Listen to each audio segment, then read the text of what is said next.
Hello everyone, welcome to Crystal IQ Knowledge. इस video में हम पढ़ेंगे class 8 history chapter 4 tribals dikus and the vision of the golden age. Tribals मतलब कि जो मतलब आदिवासी जो होते हैं, गांव में रहते हैं ना, और जंगलों में रहा करते हैं वो, है ना। और दीकूज जो होते हैं वो आउटसाइडर्स होते हैं, जो बाहर के लोग होते हैं ना, उनके लिए, ट्राइबल्स के लिए जो आउटसाइडर्स होते हैं उनको दीकू कहते हैं। And vision of golden age मतलब कि उन्होंने कल्पना की थी एक स्वर्ण युग की, है ना, ऐसा उन्होंने सोचा था। इन 1895 अ मैन नेम्ड विरसा। तो विरसा नाम की एक इंसान थी, ठीक है। तो वो कहाँ पर रहते थे? फॉरेस्ट में घूमा करते थे, है ना। विलेजेस ऑफ छोटा नागपुर इन झारखंड। छोटा नागपुर प्लेट्यू भी है, उसमें बहुत सारे मिनरल्स पाए जाते हैं। तो छोटा नागपुर जो विलेज है वहाँ पर झारखंड में, तो वहाँ पर विरसा नाम के एक इंसान थे 1890। लोग कहते थे कि उनके पास में बहुत सारी जादुई पावर्स है ना। तो वो क्या कर सकते हैं? वो ना सारी जो बीमारियां हैं उनको ठीक कर सकते हैं, और जो अनाज होता है उसको डबल कर सकते हैं ना, और ज़्यादा बढ़ा सकते हैं। विरसा हिमसेल्फ डिक्लेयर, विरसा अपने आप को गॉड बता दिए थे, भगवान बोल दिए थे कि भगवान नहीं, उन्होंने बोला था, अपने आप को डिक्लेयर किया था कि गॉड ने उनको भेजा है, अपॉइंट किया है ताकि लोगों को बचा सके वो फ्रॉम ट्रबल से, जो प्रॉब्लम फेस कर रहे हैं लोग, और उनको फ्री कर सकें, ठीक है, आज़ाद कर सके जो स्लेवरी से आउटसाइडर्स की, दीकूस की, है ना। तो क्या था कि झारखंड में एक बिरसा थे, उनको कहते थे कि उनके पास में बहुत ही सारी पावर्स हैं, है ना। और फिर बिरसा कहते थे कि मुझे भगवान ने भेजा है ना, ताकि लोगों को बचा सकूं, लोगों की प्रॉब्लम्स को दूर कर सकूं। सून थाउजेंड्स ऑफ, तो बहुत सारे लोग जो थे बिरसा को फॉलो करने लगे थे। वो लोग बिलीव करते थे कि वो ना गॉड है, बिरसा जो है वो भगवान है, एंड वो इन लोगों की प्रॉब्लम को सॉल्व करने को आए हैं, ठीक है। Birsa was born in the family of Mundas. तो बिरसा की फैमिली कौन सी थी? मुंडास। तो मुंडा एक ट्राइबल कम्युनिटी है ना। तो वहाँ पर वो जन्मे थे। एक ट्राइबल ग्रुप है दैट लिव इन छोटा नागपुर, झारखंड में रहते हैं, जो कि, पर उनके जो फॉलोअर्स थे ना वो कई सारे ट्राइबल रीजन के थे। Other tribal of the region मतलब कि जो उनके ट्राइबल्स थे ना, तो दूसरे, सॉरी, उनके फॉलोअर्स जो थे ना वो दूसरी ट्राइब वाले भी थे, जैसे कि संथाल्स हो गए, ओरांस हो गए, ये भी ट्राइबल कम्युनिटी हैं। तो ये भी विरसा को फॉलो करते थे। तो सभी लोग जो थे, सारी ट्राइबल कम्युनिटीज़, तो सारे ट्राइबल ग्रुप जो थे वो ना खुश नहीं थे। वो लोग बहुत परेशान थे, जो भी उनके बदलाव आ रहे थे उनकी ज़िंदगी में, जो भी वो एक्सपीरियंस कर रहे थे, जो उतने भी चेंजेस आ रहे थे, the problems they were facing under the British rule, जो भी प्रॉब्लम वो फेस कर रहे थे अंडर ब्रिटिश रूल, ठीक है, ब्रिटिश की वजह से उनकी ज़िंदगी में बहुत सारे बदलाव आ रहे थे। Their familiar way of life seem to be disappearing, जो उनकी ज़िंदगी थी ना, जो पहले वो जिया करते थे, वो ना मिटती जा रही थी। उनका लाइवलीहुड जो था, उनका जो जीवन यापन करने का जो सहारा था, जैसे कि जंगलों से वो अपना काम किया करते थे, अपना फॉरेस्ट प्रोड्यूस वगैरह, जंगलों पे बहुत डिपेंडेंट होते हैं, ठीक है, वहाँ रहा करते थे। तो वो भी उनका छिनता जा रहा था। उनका रिलीजन जो था वो भी डेंजर में था, ठीक है। अब यहाँ पे ना कुछ क्वेश्चंस दिए गए हैं जिनका आंसर हमको कहाँ मिलेगा? चैप्टर में मिलेगा, है ना। तो कौन सी जो प्रॉब्लम्स थी जिसको विरसा सॉल्व करना चाहते थे, ठीक है, कौन सी problems? Who were the outsiders, outsiders कौन थे जिनको दीकूज बोला गया है? How did they enslave people of the region, तो उन्होंने गुलाम कैसे बना लिया था लोगों को उस रीजन के? What was happening to the tribal people under the British, तो ट्राइबल पीपल के साथ क्या हो रहा था ब्रिटिश रूल में? How did their life changes, तो उनकी ज़िंदगी कैसे बदल रही थी? इन क्वेश्चन का आंसर हम चैप्टर में देखेंगे, ठीक है। अब ये देखो, यहाँ पर women of Dongria Kondh tribe in the Orissa. तो आपसे पूछ सकते हैं कि डोंगरिया जो कौंड कंधा, सॉरी, डोंगरिया कंधा ट्राइब जो है कहाँ से है? तो वो उड़ीसा से बिलोंग करती है ना। तो ये रिवर से होकर के मार्केट जा रहे हैं, ठीक है। अब यहाँ पर देखते हैं, हमने ट्राइबल सोसाइटीज़ के बारे में देखा था, ठीक है, पिछले साल भी, जैसे कि गोंड हो गए, है ना, और अहोम्स हो गए, तो उनके किंगडम के बारे में भी देखा था। जो कई सारी ट्राइब होती हैं उनके कई सारे रिचुअल्स होते हैं, कस्टम्स होते हैं, रीति रिवाज होते हैं, जो कि बहुत डिफरेंट होते हैं जो ट्रेडिशनल सोसाइटी है ना, जिनमें ब्राह्मणों ने जो रीति रिवाज बना के रखे उससे। क्योंकि इन सोसाइटीज़ में ना बहुत ज़्यादा सोशल डिवीजन भी नहीं देखने को मिलता है, जैसे कि हमारी सोसाइटी है, जो ट्रेडिशनल सोसाइटीज़ होती हैं, जो ब्राह्मण्स ने कास्ट डिवीज़न लगा दिया था यहाँ पर, ठीक है। तो वैसा डिवीज़न ना हमको वहाँ नहीं देखने को मिलता है ट्राइबल सोसाइटीज़ में। वो लोग इक्वली अच्छे से रहते हैं। All those who belong to the same tribe thought themselves as sharing common types of kinship. तो जो भी लोग मतलब कि एक ही ट्राइब से बिलोंग करते थे, जैसे कि मुंडास हो गए, तो मुंडा के जितने भी लोग होंगे ना, तो वो अपने आप को एक फैमिली की तरह मानते थे। वो लोग कहते थे ये लोग कॉमन किनशिप है, इनका कॉमन टाइप ऑफ किनशिप है, मतलब कि किनशिप मतलब क्या होता है? एक फैमिली कह लो आप, है ना, एक ना बहुत बड़ी फैमिली, जैसे कि कुटुंब होता है वैसा। जैसे कि एक इंसान था, इसके 3 बच्चे हुए, ठीक है, तो इसके भी 3-3 हो गए, ठीक है, इनके भी 3-3 हो गए अब। तो फिर इनके और हो गए, ठीक है, ऐसे। तो इनके जो होंगे ना, तो वो लोग कॉमन किनशिप में बिलोंग करेंगे, ठीक है। तो इस तरीके का एक कॉमन किनशिप हो जाता है, इनकी टाइज हो जाती है। हाउएवर दिस इज, तो इनमें भी इसका मतलब ये नहीं कि इनमें कोई सोशल और इकोनॉमिक डिफरेंस नहीं होती थी, थोड़े बहुत डिफरेंसेस इनमें भी होते थे, ठीक है। तो अब जो ट्राइबल ग्रुप्स थे वो किस तरीके से रहा करते थे, ठीक है, अपना ज़िंदगी कैसे चलाते थे। 19th सेंचुरी में ट्राइबल पीपल कई सारी different parts of the India में रहते थे। We are involve in variety of activities, कई सारे वो काम किया करते थे, कई सारी एक्टिविटीज़ में इन्वॉल्व थे। सम वर झूम कल्टिवेटर्स, तो कुछ ट्राइबल जो थे वो झूम कल्टिवेटर्स थे। अब झूम कल्टिवेशन क्या होता है, उसको शिफ्टिंग कल्टिवेशन भी कहते हैं। झूम कल्टिवेशन को आप शिफ्टिंग कल्टिवेशन भी कहते हैं, ठीक है। तो this was done on a small patch of land in mostly in forest, तो एक छोटा सा ज़मीन लेते थे, ठीक है, वहाँ पर फॉरेस्ट रहते थे, ठीक है। तो ऐसी ज़मीन लेती थी जहाँ पर बहुत सारे फॉरेस्ट होते थे। तो कल्टिवेटर्स वहाँ पर क्या करते थे, ट्री टॉप को कट कर देते थे, ठीक है। तो यहाँ पर जैसे ये ट्री है तो ऐसे ऐसे सब जुड़े रहते ना, तो उसकी ये ना ये कट कर देते थे, ठीक है। फिर ट्री टॉप को कट करने के बाद में फिर जो सनलाइट नीचे पहुंचती थी ग्राउंड में, ठीक है, और फिर जितनी भी वेजिटेशन होती थी और जो वहाँ पर पड़ी जो जैसे कि ये देखो ये पेड़ है, ठीक है। तो यहाँ पर उन्होंने क्या किया, इन सबको काट दिया, ठीक है। और फिर इनकी जो भी जो रिमेन्स बचे जैसे कि ये पेड़ की लकड़ियाँ वगैरह सब भी पत्ती वगैरह, तो उसको जला दिया, ठीक है। जलाने के बाद उसको ज़मीन में मिला दिया जो सॉइल थी, ठीक है। अब सॉइल में उसी में कल्टीवेशन किया उन्होंने, खेती करी, है ना। तो ऐसे करते थे वो लोग, ठीक है। Burn the vegetation on the land to clear it for cultivation, तो क्या करते थे, ज़मीन को ना जला देते थे, वो वेजिटेशन रहती थी ज़मीन में, ताकि वहाँ पर वो लोग खेती कर सकें। देन क्या करते थे फिर वो लोग, जो भी एशेस बचती थी, जो पत्ती वगैरह उन्होंने जलाई, जो लकड़ियाँ जलाई, ठीक है, तो उसको क्या करते थे वो लोग, वो एशेस को ना मिला देते थे वो सॉइल में, क्योंकि उसमें पोटाश हुआ करता था, जिससे सॉइल जो होती थी फर्टिलाइज हो जाती थी, अच्छी और अच्छी हो जाती थी सॉइल, है ना। They use the axes to cut the tree, तो वो कुल्हाड़ी का यूज़ करते थे ताकि ट्रीज़ को कट कर सके। And hoe to scratch the soil in order to prepare it, ठीक है। तो क्या करते थे वो सॉइल का ना ऊपर का जो होता था, जैसे कि ऊपर का एरिया हुआ ऐसे, तो उसको ना स्क्रैच किया ताकि उसमें बीज डाल सके, है ना। तो फिर क्या करते थे वो लोग, सीड्स को फैला देते थे वहाँ पर, ठीक है। वो सीड को अच्छे से सो नहीं करते थे, जैसे कि नॉर्मली अपने यहाँ करते हैं ना, जैसे कि पेड़ लगाना होता तो आप सीड को लगाते हो ना, तो वैसा नहीं करते थे वो लोग, सीड्स को बस ऐसे फैला देते थे, ठीक है। और फिर वंस क्रॉप रेडी, जैसे ही क्रॉप उनकी हो जाती थी, फिर वो उस ज़मीन को छोड़ कर के दूसरी जगह में ज़मीन में चले जाते थे। क्रॉप हो जाती थी, उसको कट करते थे, ठीक है, उसको ले जाते थे और फिर दूसरी जगह पर चले जाते थे। A field that was been cultivated once was left fallow for several years, तो उस जगह पर उन्होंने खेती कर ली, ठीक है। समझ में आया ना आपको। यहाँ पर ट्रीज़ थे, ठीक है, एक बार और बता देते हैं, ठीक है। तो इनको क्या किया, इनको काटा, इनको जला दिया, ठीक है। और उस जली हुई जो राख बचती थी तो उसको सॉइल में मिला दिया। अब वो सॉइल हो गई और अच्छी, ठीक है, क्योंकि उसमें पोटाश होते थे, मिनरल्स होते थे, ठीक है। तो वो सॉइल में फिर उन्होंने खेती की, ठीक है। और फिर उस खेती करने के बाद उन्होंने अपनी फसल उनकी हो गई, तो वो लोग वो उस फसल को काट करके ले गए, है ना। और ये वाली ज़मीन को ऐसे ही खाली छोड़ दिया। फिर दूसरी जगह गए जहाँ पर ट्रीज़ थे, फिर वहाँ पर कल्टिवेशन किया। तब तक ये जो होता था, ये वाली सॉइल रिकवर हो जाती थी और उसमें और ट्रीज़ आ जाते थे, है ना। तो इस तरीके से तो उस ज़मीन को फैले छोड़ देते थे, ठीक है। शिफ्टिंग कल्टिवेटर्स जो थे ना, हिली and forested tract of the north east and central India. North eastern region है जहाँ पर हमारे अरुणाचल प्रदेश है ना, और जो असम है, मेघालय है, तो उस जगह पर भी होता है ये शिफ्टिंग कल्टिवेशन, ठीक है। और सेंट्रल इंडिया में भी होता है, मध्य प्रदेश हो गया, है ना। तो यहाँ पर the lives of these tribal people depend on the free movement within the forest on being able to use the land in the forest for growing the crops। तो ट्राइबल पीपल जो है ना, ये डिपेंड करते हैं बहुत ज़्यादा forest के ऊपर। फॉरेस्ट में उनका फ्री मूवमेंट हो पाए, मतलब आ जा सके वहाँ से, अपना जो काम का सामान है जैसे कि फॉरेस्ट प्रोड्यूस है तो वो ले करके आ सके वहाँ से, है ना। और उसको यूज़ कर सके ज़मीन को फॉरेस्ट की शिफ्टिंग कल्टिवेशन वगैरह करके, है ना। तो इससे वो अपना जीवन चलाते थे। सम वर हंटर गैदरर्स, कुछ थे ना हंटर गैदरर्स थे, हमने देखा जो शिफ्टिंग कल्टिवेशन करते थे। अब क्या होता था कुछ जगहों पर जहाँ पर जो ना ट्राइबल ग्रुप्स क्या करते थे, शिकार क्या करते थे, जो एनिमल्स थे उनका, ठीक है, जानवरों का, और फॉरेस्ट प्रोड्यूस को गैदर करते थे, जैसे कि पत्ती हो गई, रूट्स हो गई, है ना, जो जड़ें हो गई, या फिर जो फॉरेस्ट प्रोड्यूस फ्रूट वगैरह हो गए, है ना। दिस और फॉरेस्ट ना उनके लिए बहुत ज़रूरी था, उनके सर्वाइवल के लिए। वो फॉरेस्ट के साथ हारमनी में रहते हैं। The Khond were such as community living in the forest of the Orissa. तो कॉन्ड भी एक कम्युनिटी है जो कि फॉरेस्ट में रहती है उड़ीसा की। डुंगरिया कौन कांडा, ये विमेंस हैं जो कि उड़ीसा से लेकर के जा रही हैं। पंडानो स्लीव्स हैं ये फॉरेस्ट की, इससे क्या करते हैं, प्लेट्स बनाते हैं ना। सदर्न इंडिया में आपने देखा होगा पत्तल में जो जो उनका कस्टम ऐसे पत्तल में खाते हैं ना।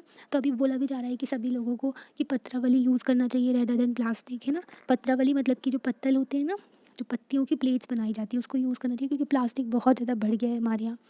तो अगर पत्रावली यूज़ करते हैं तो जो ट्राइबल पीपल है उनको काम भी मिलेगा, है ना। तो ये अच्छी बात है, और उससे पोल्यूशन भी कम हो जाएगा, जो प्लास्टिक कितना ज़्यादा बढ़ रहा है, प्लास्टिक का यूज़, है ना। तो ये डबल फ़ायदे रहेंगे। तो ये देखो, ये ना प्लेट्स बनाने के लिए पत्तल लेकर के जा रहे हैं ना, पत्तियाँ। और फिर दे रेगुलरली, तो ये क्या करते थे, कौन जो है फॉरेस्ट में रहते हैं उड़ीसा के। तो ये ना जाया करते थे ताकि कलेक्टिव हंट किया करते थे, शिकार करते थे कलेक्टिवली, देन डिवाइड कर लेते थे जो भी मिलता था मीट वगैरह उनको आपस में, है ना।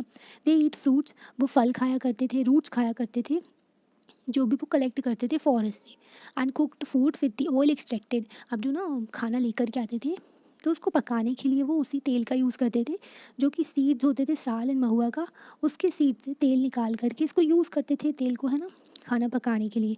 They use many forest shrubs and herbs, तो वो यूज़ करते थे फॉरेस्ट के श्रब्स एंड हर्ब्स को, छोटे छोटे पेड़ पौधे होते हैं उनको भी यूज़ करते थे मेडिसिनल पर्पज़ के लिए, है ना। जो ट्राइबल पीपल होते हैं उनको बहुत नॉलेज होता है फॉरेस्ट के बारे में, मतलब वो वहाँ पर रहते हैं तो उनको पता चल रहता है कि ये दवाइयाँ यूज़ होती हैं, ठीक है, उनको पता रहता है कि जो मेडिसिनल प्लांट है इसका हम इसमें यूज़ कर सकते हैं ना, तो उनके नॉलेज का भी हम यूज़ कर सकते हैं। Sold forest produce in the local market, अब वो ना जो भी उनको फॉरेस्ट प्रोड्यूस मिलता था वो लोकल मार्केट में बेचा भी करते थे। अब क्या होता था, जो लोकल वीवर्स हो गए, ठीक है, कपड़े वगैरह बुनाई करते हैं, और लीदर वर्कर्स हो गए जो चमड़े वगैरह का काम करते हैं, वो भी ना कॉन्ड पीपल को देखते थे क्योंकि उनको सप्लाई चाहिए थी कुसुम की सप्लाई चाहिए रहती थी। कुसुम जो होता था ना, कुसुम एंड पलाश फ्लावर, इससे क्या कलर किया करते थे वो क्लोथ्स पे, कपड़ों में कलर करते थे, कुसुम एंड पलाश फ्लावर का यूज़ करके, और लीदर में कलर किया करते थे, है ना।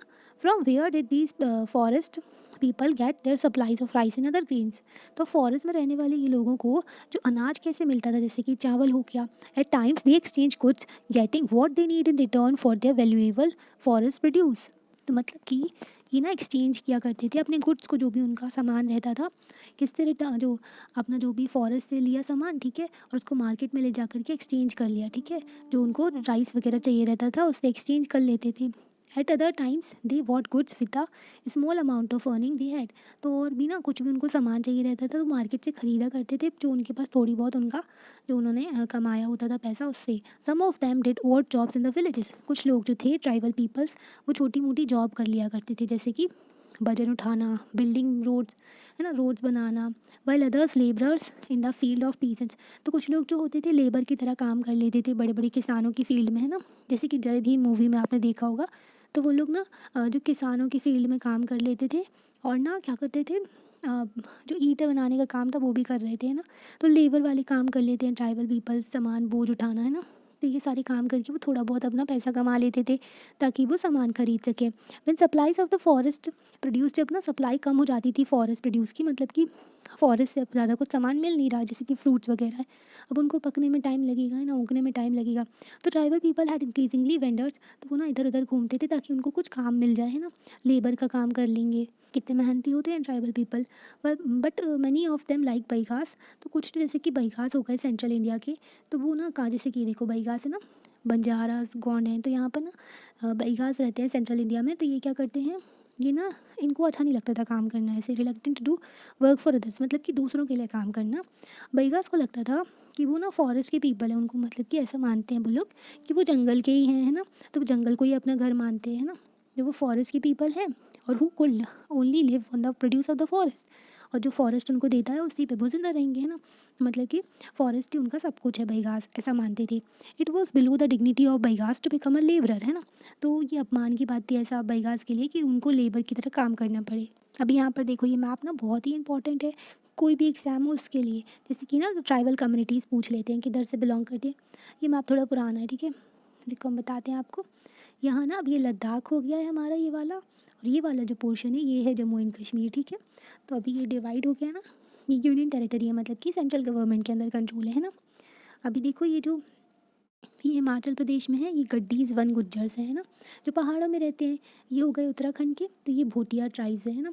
सहारिया भील ये हो गई राजस्थान की, वन गुजरा एंड रथवा ये हो गए गुजरात के, बंजारास महाराष्ट्र, बैगास बंजारा गोंड ये कहाँ के हैं, मध्य प्रदेश के, ये हो गए छत्तीसगढ़ के बैगा मारिया गोंड, है ना, तो गोंड कई सारे रीजन में भी रहते हैं, ठीक है, ये कोया कंजार बंजारा एंड गोंड हो गए, ठीक है, ये वाली ट्राइब हो गई। उड़ीसा में बहुत सारी ट्राइब्स रहती हैं ना, सबसे ज़्यादा ट्राइबल कम्युनिटी रहती है मध्य प्रदेश में, है ना, और अगर बात करें एक एरिया में सबसे ज़्यादा ट्राइबल रहने की तो वो रहती हैं उड़ीसा में, है ना, और यहाँ पर संताल मुंडा ओरन हो गए, संथाल हो गए, है ना, तो ये यहाँ पर रहते हैं। और ये देखो नागालैंड में नागा ट्राइब हो गई, ये आपातानी और निशी ट्राइब ये अरुणाचल प्रदेश की है, ये खासी ट्राइब असम की है ना, गारो खासी जो जैंतिया ट्राइब है वहाँ पर मेट्रीनियल कम्युनिटी चलती है।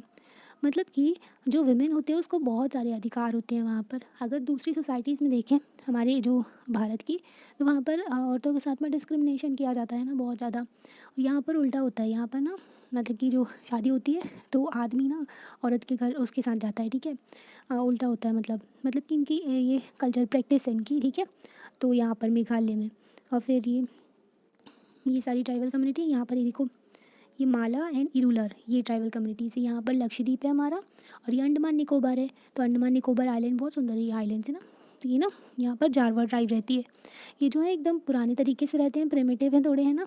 मतलब कि ये जो मतलब कि इनको पता ही नहीं है कुछ भी, है ना, पहले जैसे रह रहे हैं हंटर गैदरर्स की तरह से, बहुत ही ज़्यादा, है ना। सेंटिनलीज ट्राइब है उनका नाम, सेंटिनलीज है। तो वो एकदम पुराने तरीके से रह रहे हैं, ठीक है। तो उनको कोई डिस्टर्ब भी नहीं करता, है ना। Tribal people, tribal groups often needed to buy and sell in order to able to get the goods that were not produced within the locality. अब ट्राइबल पीपल्स को ख़रीदना बेचना पड़ता है ना। क्या सामान वगैरह जो भी उनके यहाँ नहीं मिलता है वो बाहर से परचेज़ करते हैं। तो इससे क्या होता है, डिपेंडेंस हो गई ट्राइबल पीपल की ट्रेडर्स और मनी लेंडर्स के ऊपर। मनी लेंडर्स जो पैसा देते हैं ना ब्याज पे, और ब्याज पे लोगों को पैसा देके फंसा लेते हैं। तो यहाँ पर ना ट्राइबल पीपल्स को अब सामान खरीदना है तो उनकी डिपेंडेंस हो गई ट्रेडर्स के ऊपर, मनी लेंडर्स के ऊपर, है ना। Traders came around with things for sale. तो ट्रेडर्स क्या करते थे, सामान लेकर के आते थे अपना सामान बेचने के लिए, for sale and sold goods at high prices. और जो भी ना सामान बेचा करते थे बहुत महंगा होता था ट्रेडर्स का। Money lenders give loan. Money lenders क्या करते थे, लोन देते थे लोगों को, है ना। तो ये क्या करते थे, लोन दिया इन्होंने, give loan with the which the tribal meet their cash needs. तो ये ट्राइबल को फंसाते थे, ये बोलते थे हम लोन दे रहे हैं आपको, आप अपने जो नीड्स है उसको फुलफिल कर लो, है ना। अब ठीक है, लोन तो दिया इन्होंने ट्राइबल पीपल्स को, पर जो लोन होता था ना उसमें इंटरेस्ट बहुत ही ज़्यादा होता था, है ना। जो लोन होता था उसमें इंटरेस्ट बहुत ही ज़्यादा चार्ज होता था। जैसे कि उन्होंने लोन दिया 100 रुपये का, तो उस पर लगा दिया 20% का इंटरेस्ट, है ना, 30% का लगा दिया। तो इंटरेस्ट ही इतना ज़्यादा लगा दिया, मतलब कि ब्याज आपको उतना पे करना पड़ेगा, इसका 20% और देना पड़ेगा, है ना। तो ये बहुत ज़्यादा इंटरेस्ट लगाते थे। So for the tribal market and commerce often meet डेप्थ एंड पॉवर्टी। जो ट्राइबल्स थे ना, सो फॉर द ट्राइबल्स, तो ट्राइबल पीपल जो है ना, मार्केट हो गया और ख़रीदना बेचना जो कॉमर्स हो गया, तो इनके लिए जो कर्जा हो गया था एक, और एक गरीबी का कारण बन गया। तो ट्राइबल पीपल फंस गए थे इसमें, बहुत ज़्यादा परेशान हो गए थे। They therefore come to see the money lenders and traders. इसलिए ये हुआ था कि मनी लेंडर्स एंड ट्रेडर्स को वो एविल आउटसाइडर कहते थे। उनकी सारी प्रॉब्लम की वजह वही है, मतलब कि जो सारी इनकी मिजरी है, इनकी जो दुख दर्द है, ये सब इन्हीं की वजह से है। क्योंकि ट्राइबल पीपल्स ना सफ़र कर रहे थे, प्रॉब्लम्स फेस कर रहे थे, क्योंकि वो डेप्ट में चले गए थे, गरीब हो गए थे, कर्जे में चढ़ गए थे, है ना, चले गए थे। तो वो मनी लेंडर्स की वजह से एंड ट्रेडर्स की वजह से, इसलिए वो एविल आउटसाइडर्स देखते थे इनको कि ये लोग ना बाहर वाले हैं, जो कि इनके जो दुख दर्द का कारण है। सम हर्ड एनिमल्स। अब कुछ ट्राइबल पीपल जो होते थे जानवरों को पालते थे, है ना। चरवाहे होते हैं जो इधर से उधर मूव करते थे ना, बंजारास हो गए जैसे कि। Many tribal groups lived bye herding and rearing animals. तो कई सारे ट्राइबल ग्रुप्स होते थे जो कि ना हर्डिंग एंड रियरिंग करते थे, एनिमल्स को रखा करते थे अपने पास, है ना। They were pastoralists. तो वो चरवाहे होते थे, who moved with their herds of cattle and sheep according to the seasons. अब सीज़न के अकॉर्डिंगली वो अपने जो शीप हो गई, है ना, जो गाय भैंस बकरियाँ हो गई, उनके साथ में मूव करते थे जैसे जैसे सीज़न आता था। जैसे कि हमने यहाँ पर देखा था वन गुज्जर्स के बारे में, है ना, गड्डीज़। तो क्या होता था, जब गर्मियों का टाइम होता था तो ये लोग ना ऊपर चले जाते थे, है ना, ऊपर जा कर के पहाड़ में वहाँ पर चारे से अपने जो जानवर होते थे उनको चरवाते थे, है ना। और जब ठंड का टाइम होता था तो ये नीचे आ जाते थे, है ना, क्योंकि ऊपर बहुत ज़्यादा ठंड पड़ जाती है। फिर नीचे आकर के अपनी ज़िंदगी गुजारते थे। इसी तरीके से दूसरी ट्राइबल कम्युनिटीज़ भी होती है, जैसे कि सीज़न के हिसाब से जो मूवमेंट करती हैं, सॉरी हाँ, सीजनल मूवमेंट होता है उनका, है ना। With the grass in one place they were exhausted. जैसे कि एक जगह पर उन्होंने, उनका चारा खत्म हो गया, ठीक है, सारी जो घास थी वो खत्म हो गई। They move to another area, वो अनदर एरिया में जाएंगे। Van Gujjars of Punjab hills. तो वन गुज्जर्स ना पंजाब हिल में रहते हैं। And Labadis of Andhra Pradesh were cattle herders. Punjab hill के वन गुज्जर जो पंजाब में रहते हैं, और लबाडीज जो हैं आंध्र प्रदेश में रहते हैं ना। तो ये क्या करते हैं, कैटल हर्डर हैं, ठीक है। और Gaddis of Kullu were sheep herders, ठीक है। गड्डीज जो हैं वो क्या करते हैं, शेप हर्ड करते हैं, जो भेड़ बकरियाँ होती हैं ना उनको चरवाते हैं। The Bakarwals of Kashmir. तो बकरवाल्स कश्मीर के रियर करते हैं, गोट को, बकरियाँ पालते हैं। तो इनके बारे में हम और भी देखेंगे, ठीक है, नेक्स्ट ईयर में। अभी यहाँ पर ना एक स्टोरी दी गई है ना, किसकी दी गई है, a time to hunt to sow and, मतलब कि जो एग्रीकल्चर होता है ना फील्ड में, उसमें जो फसल लगाने के लिए बीज लगाए जाते हैं, तो वो, and time to move to new field, नई फील्ड में जाना, देखिए क्या बताया गया है यहाँ पर, एक ना ब्रिटिश थे एंथ्रोपोलॉजिस्ट थे ये, तो उन्होंने बैगास कौंड हो गए सेंट्रल इंडिया के, उनकी लाइफ के बारे में बताया कि वो कैसे कैसे सीज़न के अकॉर्डिंगली काम किया करते थे। ठीक है, तो ये इतना इम्पोर्टेंट नहीं है, ठीक है, मतलब कि वो क्या क्या काम करते थे वही बताया गया। साइकिल चलती रहती थी, इस सीज़न में उन्होंने ये किया, फिर ये किया, जैसे कि फ्रूट्स वगैरह कटे तो उन्होंने ये लेके आए बेचा, फिर उसके बाद में उसको ना उन्होंने जो भी खेती की, ठीक है, तो इस तरीके से एक्सप्लेन किया गया। ये देखो यहाँ पर संथाल गर्ल्स जो है कैरी करी हुई है फायर बोझ, ठीक है, आग जलाने के लिए लकड़ियाँ ली हुई हैं, है ना। चिल्ड्रंस जो थे अपने मदर के साथ में जाया करते थे ताकि फॉरेस्ट प्रोड्यूस को लेकर के आ सकें। Some took to the settle cultivation Some took to the settled cultivation. Even before the 19th century, many from within the tribal groups had begun settling down and cultivating their field in one place year after year instead of moving from place to place. अब 19th century के पहले क्या होने लगा, पहले जो even before 19th century कई सारे जो ट्राइबल ग्रुप थे, अब वो ना एक जगह पर बसने लगे और वहीं पे अपना खेती करने लगे, ठीक है, किसान बन गए थे ना। इंस्टेड ऑफ एक जगह से दूसरी जगह नहीं जाते थे, अब वो एक ही जगह पर रह करके अपना खेती वगैरह कर करके अपनी ज़िंदगी चलाने लगे। They began to use the plough and gradually got right over the land they lived.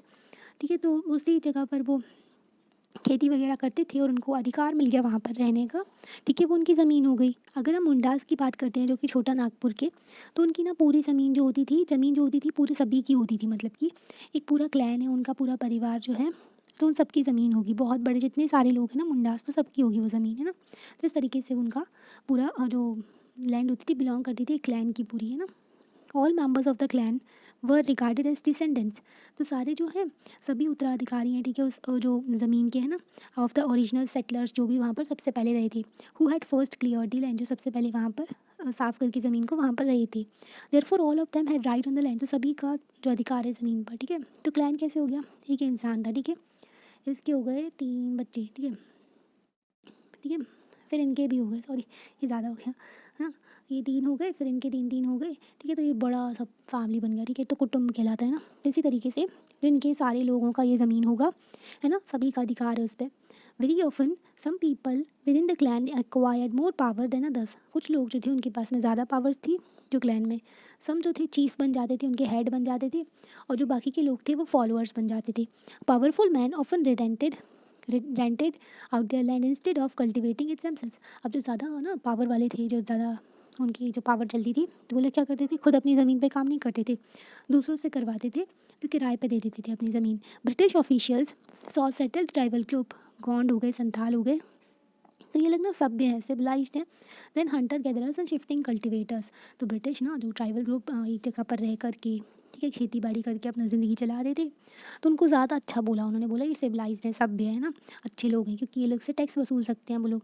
और हंटर गैदरर्स को पकड़ नहीं पाते थे क्योंकि इधर से उधर चले गए, फिर इधर चले गए, ठीक है, और शिफ्टिंग कल्टिवेटर्स हो गए। Those who lived in the forest were consider to be wild and savage, है ना, मतलब कि उनको ना जंगली और है ना बुरा माना जा रहा है यहाँ पर। They needed to be settled and civilised, उनको भी एक जगह पर रह करके सिविलाइज्ड होकर रहना चाहिए, ठीक है, मतलब सभ्य तरीके से रहना चाहिए। तो ये ब्रिटिश का मानना था, क्योंकि अगर वो एक जगह पर रहेंगे तो ब्रिटिश उनके ऊपर कंट्रोल कर पाएंगे, है ना। तो आगे का चैप्टर ना हम सेकेंड पार्ट में देखेंगे। आपको कैसा लगता है आप बता सकते हैं लाइक करके, ठीक है, और चैनल को सब्सक्राइब भी कर सकते हैं। Thank you.